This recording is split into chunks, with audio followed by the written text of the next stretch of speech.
guys, for this video guys, ito guys ang aking ingredients sa aking banana bread at banana muffin guys. Isa lang naman to guys. So ito na ipapakita ko na tong aking ingredients dito sa aking banana bread. So I have 5 pieces jumbo size na itlog. Ayan. So unahin natin yung itlog guys. And then itong 1 can of evaporated milk. Ayan. Ayan na siya guys.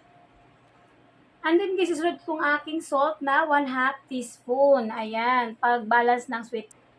And then vanilla, ayan, 1 tablespoon lamang na vanilla. And then nag-add din ako ng 2 cups of brown sugar. Ayan, 2 cups brown sugar, bali sugar niyan guys ng 1/2 cup. Ayan. Ayan guys, yung aking pangalawang cup sa brown sugar. And then, maglagay din tayo guys ng 1 cup of vegetable oil. Ayan, ito yung vegetable oil, 1 cup guys. Kailangan lagyan talaga natin ng vegetable oil. At ang sunod natin gawin guys is itong 2 cups na overripe banana mash. Ayan. So, paghaluin na natin ng maayos guys, bago natin ilagay ang all-purpose flour. Ayan, so ilagay na natin.